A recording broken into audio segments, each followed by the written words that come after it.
होगी। थोड़ा सा ध्यान दीजिएगा, इधर देख लीजिए, हेडिंग था हमारा समांतर क्रम संयोजन। तो मैंने संधारित्रों के संयोजन में एक हेडिंग आपको अच्छे से समझा दिया, श्रेणी क्रम संयोजन। अब इसके बाद सेकंड हेडिंग है समांतर क्रम संयोजन, इसको अच्छे समझना है।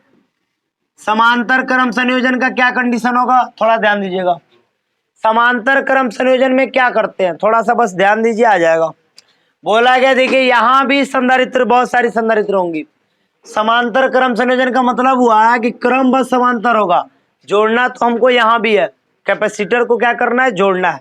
लेकिन वहां सीरीज में जोड़े थे, एक के बाद एक के बाद एक, ऐसे जोड़े थे ना जी।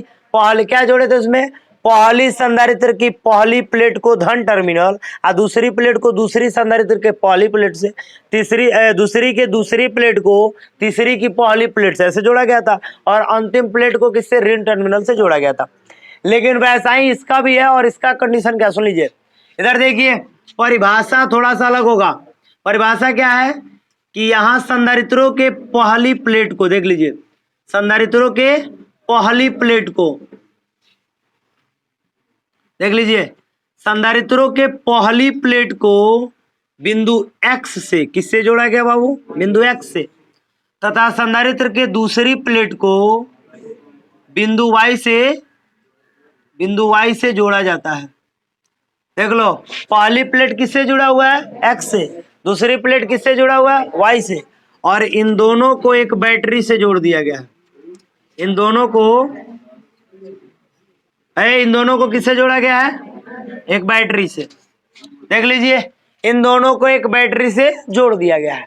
तो परिभाषा कितना आसान है, कैसे बताएंगे। संधारित्रों के पहली प्लेट को, पहली माने सब पहली प्लेट को बिंदु एक्स से तथा दूसरी प्लेट को बिंदु वाई से जोड़ देते हैं, और एक्स वाई को एक बैटरी से जोड़ देते हैं। ऐसे संयोजन को समांतर क्रम संयोजन कहते हैं। भारी बताइए, कोई दिक्कत है किसी को, खड़े बताओ, रवि खड़े हुई है, बताइए। समांतर क्रम संयोजन, जल्दी खड़ा हो जाए, बोलो। बैटरी के धन भाग से संधारित्र के तीनों प्लेटों की पहली प्लेटों को एक्स हाँ भाग पर बैटरी के वाई के जोड़ देते हैं, ठीक है। देखिए यही बात है, तो आराम से कर लीजिए ना। संधारित्र के पहली प्लेट को बिंदु एक्स से जोड़ते हैं, जिसका संबंध बैटरी के प्लस होता है धन टर्मिनल से, तथा दूसरी प्लेटों को बिंदु वाई से जोड़ते हैं, और इनको किससे जोड़ते हैं, बैटरी के ऋण टर्मिनल से। ऐसे संयोजन को समांतर क्रम संयोजन कहते हैं। बैठिए, देखिए इसमें होता क्या है, एक बात और समझना है।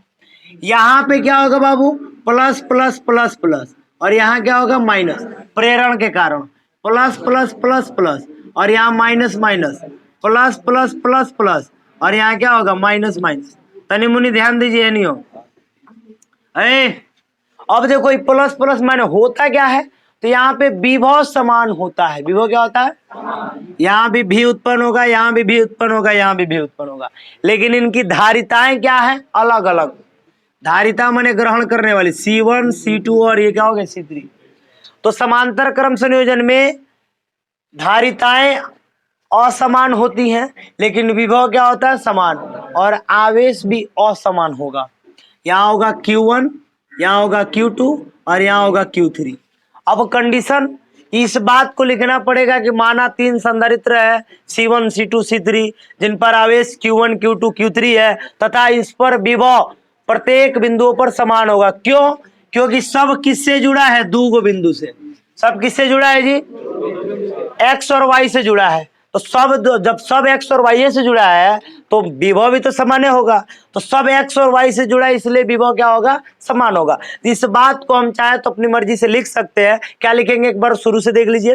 लिखेंगे, संधारित्रों के पहली प्लेट को बिंदु एक्स से तथा दूसरी प्लेट को बिंदु वाई से जोड़ते हैं। एक्स और वाई बिंदुओं का संबंध बैटरी के भी से होता है, एक का धन टर्मिनल, एक के ऋण टर्मिनल। दूसरी बात क्या लिखेंगे, इसके बाद इतना हो जाएगा, लिख देंगे, माना तीन संधारित्र C1 C2 C3 है, तथा जिन पर आवेश Q1 Q2 Q3 है, और विभव एक्स और वाई के मध्य में स्थित है, इसलिए प्रत्येक संधारित्र एक्स और वाई के मध्य में स्थित है, इसलिए प्रत्येक पे विभव क्या होगा, समान होगा। जब विभव समान होगा तो पहले पर आवेश कितना होगा, पहले पर देख लीजिए, पहले संधारित्र पर देखते रहिए, पहले संधारित्र पर आवेश Q1 बराबर क्या हो जाएगा बताइए, C1 भी हो जाएगा। इसी प्रकार क्या लिख देंगे, Q2 बराबर क्या हो जाएगा, C2 भी, Q3 बराबर क्या हो जाएगा, C3 भी हो जाएगा। अब ये जो Q1 Q2 Q3 है, इसका भी तो कुल चार्ज होगा, कुल आवेश होना चाहिए, तो कुल आवेश लिख देते हैं। कुल आवेश क्या हो जाएगा, Q equal to Q1 plus Q2 plus Q3। बाबू क्या होगा यहाँ पे, Q बराबर Q1 का मान बता दीजिए, C1 भी प्लस C2 भी और प्लस C3 भी हो जाएगा। सब में से कॉमन क्या दिख रहा है आपको, तो Q बराबर क्या होता है, C भी, और सब में से कॉमन दिख रहा है भी, यानी C1 plus C2 plus C3 और इंटू में क्या आ जाएगा, भी से भी क्या हो गया, अर्थात फार्मूला मिल गया हमको, C बराबर C1 plus C2 plus C3। अभी आपने इसके पहले एक फार्मूला प्रूफ किया था, 1/C बराबर 1/C1 1/C2 1/C3, बीच में प्लस था, और यहाँ पे आपने प्रूफ किया C बराबर C1 plus C2 plus C3। ये किसका फार्मूला है, समांतर क्रम संयोजन। 1 मिनट फिगर बना लीजिए, बीच वाला लाइन दो लाइन का जो मैं बोल रहा था उसको मैं बोल के लिखवा रहा हूँ, ठीक है। तो ये समझ में आ रहा है कि नहीं आपको, बताइए, कोई दिक्कत है किसी को, कोई डाउट नहीं है, चलिए नोट कीजिए, फिगर नोट कीजिए, और वीडियो पसंद आया तो चैनल को सब्सक्राइब कीजिए।